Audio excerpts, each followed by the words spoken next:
Bonsoir et bienvenue à toutes et à tous à l'occasion de cette nouvelle édition de la soirée du veilleur de nuit.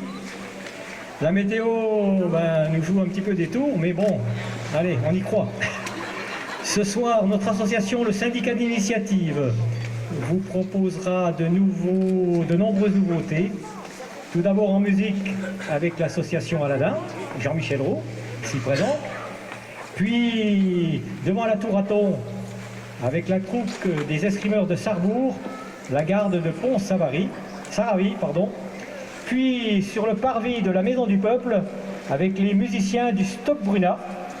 Et nous terminerons ici même avec le chant du veilleur de nuit, mais je ne vous en dis pas plus. Bravo.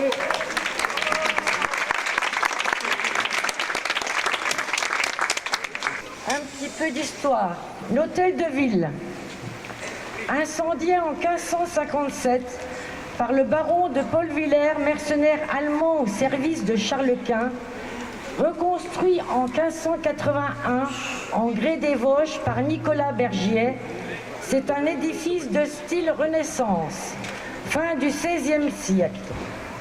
La place du 30 septembre, nouvellement restaurée et entièrement pavée, elle était autrefois la place du marché avec sa halle, son pilori et sa fontaine. Le souhait d'aujourd'hui, c'est de redonner à cette place un espace d'animation et de convivialité. L'église, édifice de style gothique, flamboyant en gris rose, dont la construction par Conrad II de Beaupart se termina en 1511. Jusqu'en 1606, le cimetière se trouvait autour de l'église. Alors nous allons nous diriger donc du côté de la place Émile Droual. Donc en tête le flambeau, le veilleur, les costumés, et puis donc tout le public va suivre. Merci, tranquillement.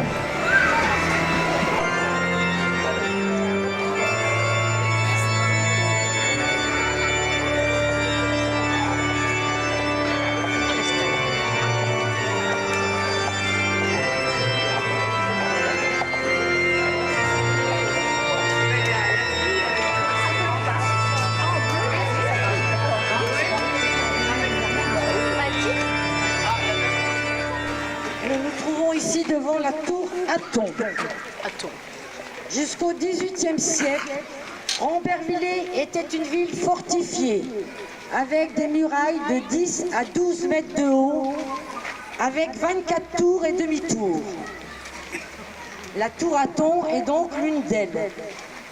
Elle fut transformée en habitation au XVIIIe siècle, ce qui a été la cause de nombreux remaniements. Dans la tour, il figure des vestiges d'un décor peint des armoiries de la famille Hatton.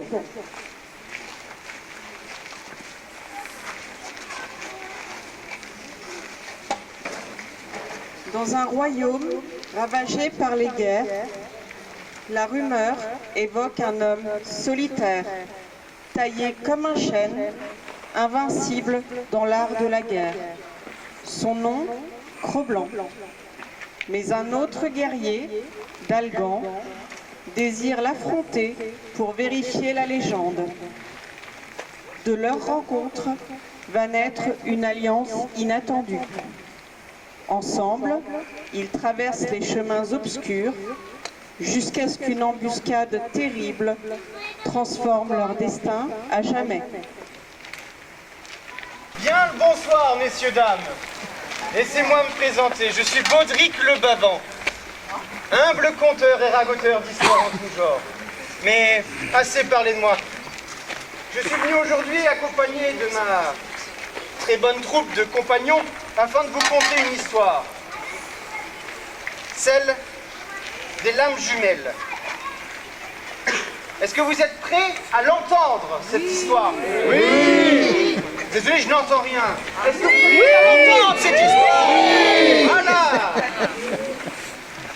Bien, tout commence dans un royaume ravagé par les conflits, les guerres et les batailles. Et dans la bouche des gens du peuple, les rumeurs parlent d'un homme, solitaire, taillé comme un chêne, invincible dans l'art de la guerre. Son nom, le Cro-Blanc. On parle aussi souvent d'un autre guerrier, Dragan, mais qu'on appelle plus par son surnom l'Enclume. Un jeune loup, ambitieux, orgueilleux et fougueux. Un jour où Cro-Blanc traverse un village dévasté par la guerre, l'Enclume, qui était de passage, lui aussi alla à sa rencontre, désirant l'affronter pour vérifier la légende. Mais leur rencontre va forger une alliance pour le moins inattendue.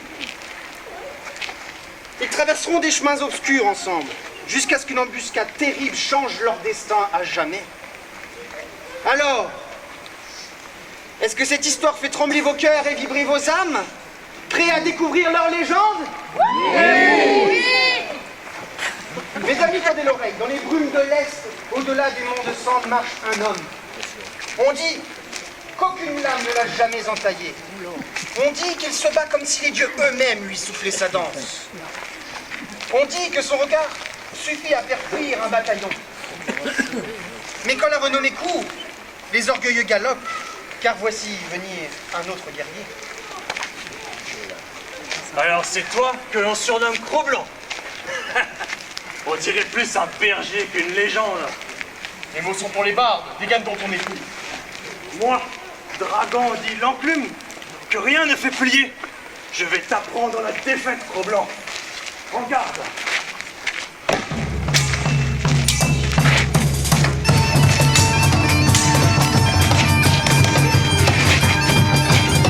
Je vois que tu es à la hauteur de ta réputation. Enfin, un adversaire digne de moi.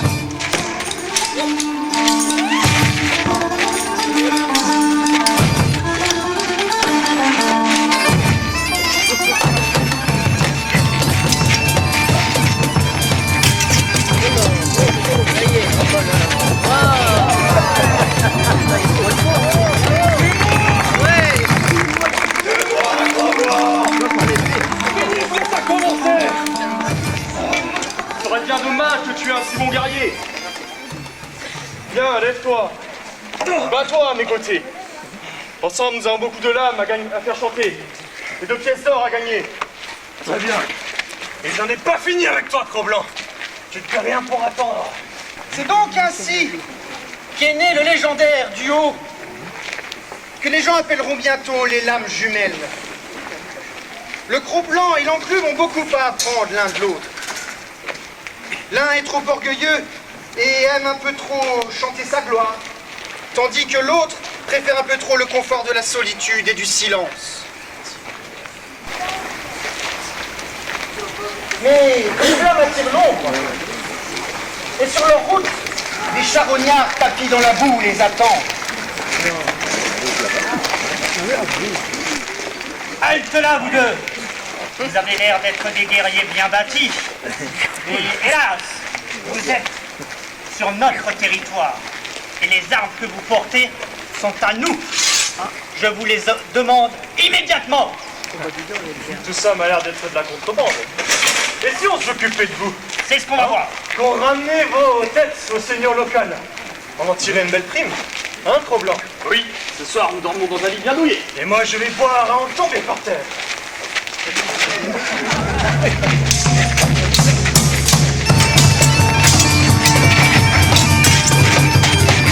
Reviens pour en manger. Ça ne suffira pas. On va voir.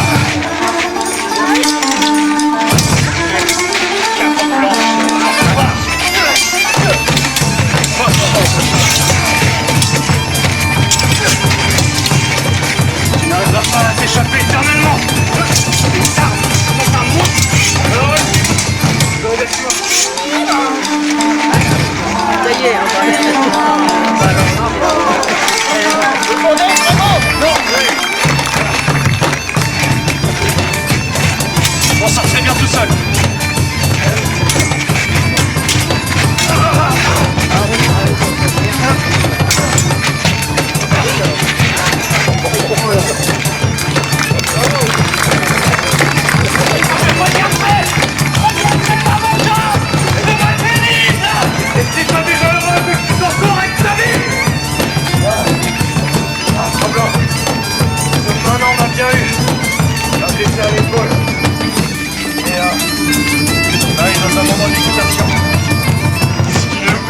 l'entraînement, ça ne serait jamais arrivé. Suis-moi. Je connais un endroit où te soigner.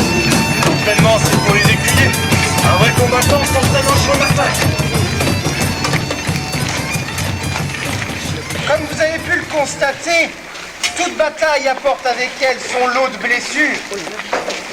Mais heureusement pour l'enclume, Cro-Blanc connaît une bonne adresse en ville.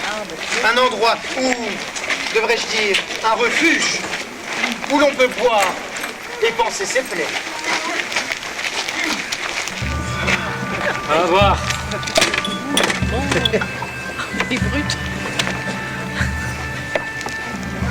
Oh la vache, c'est balèze cela. Comme d'habitude, Cro-Blanc.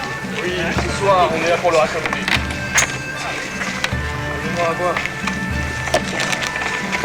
J'ai passé une très mauvaise journée. Laisse-moi voir. Oui, voilà.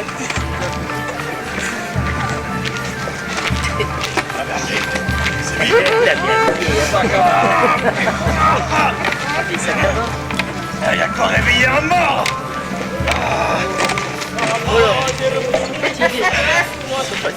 Tu sais, Cro-Blanc, j'ai combattu dans bien des batailles pour la gloire. Lâcher à tes côtés m'apprend bien plus que 1000 combats. Mon cher Dragon, on apprend bien plus dans le silence que dans les cris. Parle, mais là en sourdine, même ma truie fait ses pourcents de gens de plus grande dignité que toi. Oh punaise. Il y a un problème, le gars. Viens me le dire. On va former 3 mots correctement. Viens, espèce de sac à main sur pattes. Même une chèvre te renierait. Viens, là, juste là. Ah ouais. Oh, faut Dieu, les gars. Il manque des bras, mais ça me suffira pour tuer Toulouse. Et dis, appuie-toi. Je suis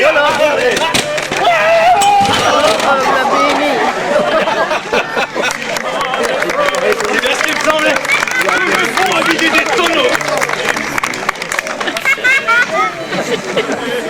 Bon. Mais qu'est-ce que vous avez fait, ma belle ta mère? Sortez d'ici, allez verrouiller, réglez vos comptes ailleurs. Par tous les dieux. C'est lui, c'est Timon qui m'a provoqué. Moi, je ne peux pas... ne pas répondre à une telle agression. Il n'y en a pas une, mon cher dragon. Toujours à te faire remarquer. C'est pas ma faute. Arrange-toi pour qu'on puisse dormir ici ce soir. C'est pas ma faute. Partout où je vais, soit je provoque, soit je me fais provoquer. Alors... Tenez, ma bonne amie, pour le repas. Dragon, ramène-lui la charrette. Peut-être que tu pourras en faire quelque chose. Et près la poudre d'escampette, c'est quoi ça? Tenez, ma chère. Vous devriez pouvoir en tirer un bon prix à l'armurerie du coin. Ce qui permettrait de payer la repas et peut-être les dégâts que j'ai peut-être été responsable.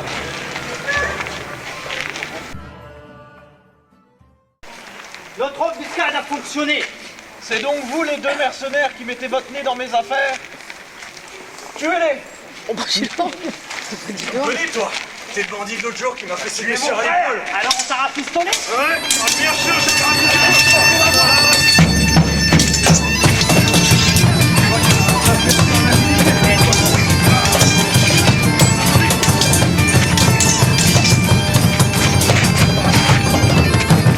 Cette fois-ci, tu vas mon carpentier. c'est ce qu'on va.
Les ballades des conteurs parlent d'un guerrier au regard noir et aux épées jumelles.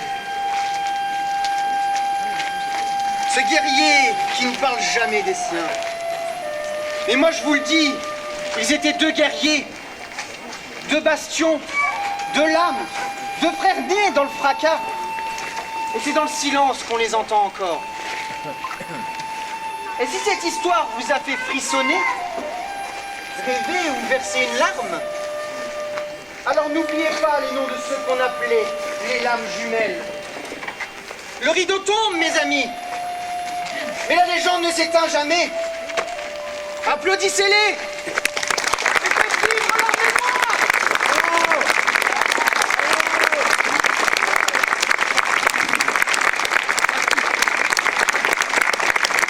Assemblée, saluez.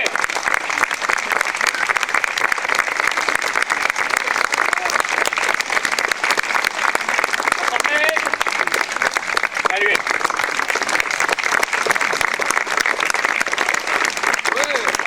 Merci à vous. Un grand merci donc aux acteurs venus tout spécialement de Saint-Roch ce soir. Tout au fond de la mare, tout au fond de la mare. Nous nous trouvons ici devant la Maison du Peuple. Construite en 1936, à l'époque du Front populaire, elle abrite au deuxième étage des tableaux de Robert Maillard, mais aussi une magnifique cheminée en grès flammé. La place Émile Drouel.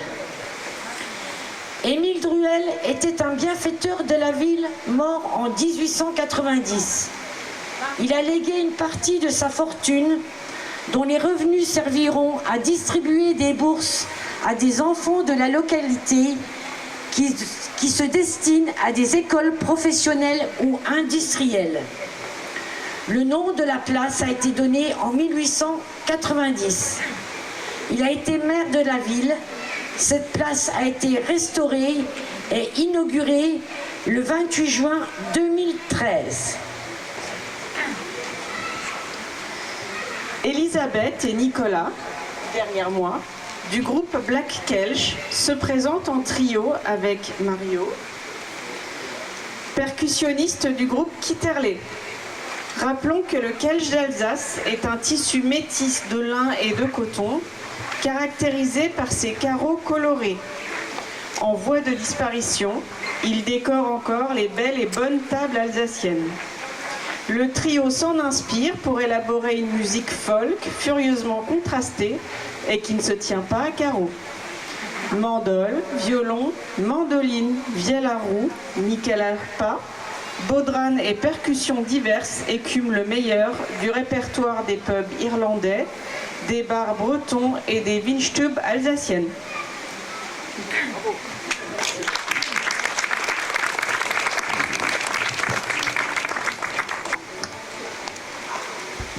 Bonsoir.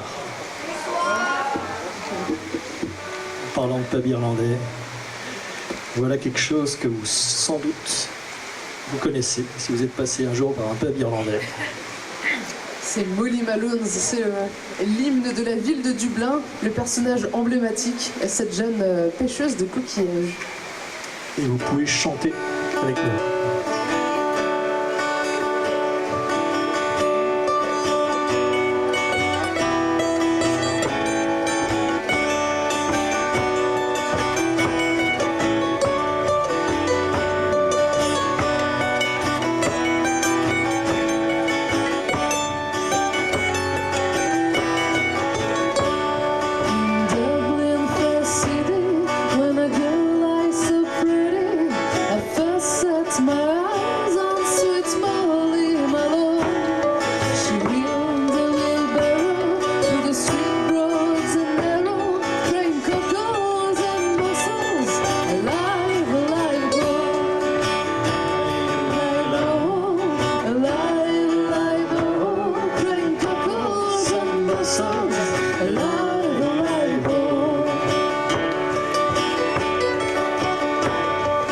She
de Sarrebourg, la garde de Pont-Savary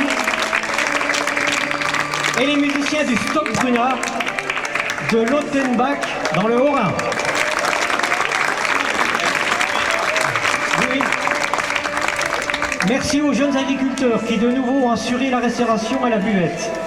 À la confrérie des Têtes de Veau pour le prêt des décors médiévales à la Tour à Thon. À la ville de Rambervillers au service technique et à la police municipale. À la communauté de communes de la région de Rambervillers et à Isabelle. À l'office municipal de la culture, à l'office du tourisme, au club photo et aux caméramans pour la réalisation des vidéos de ce soir. Donc la buvette continue d'être ouverte, donc vous pourrez encore vous restaurer, mais c'est pas encore tout à fait terminé. Surtout, merci à Pascal, sans qui tout ça n'existerait pas.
Wow.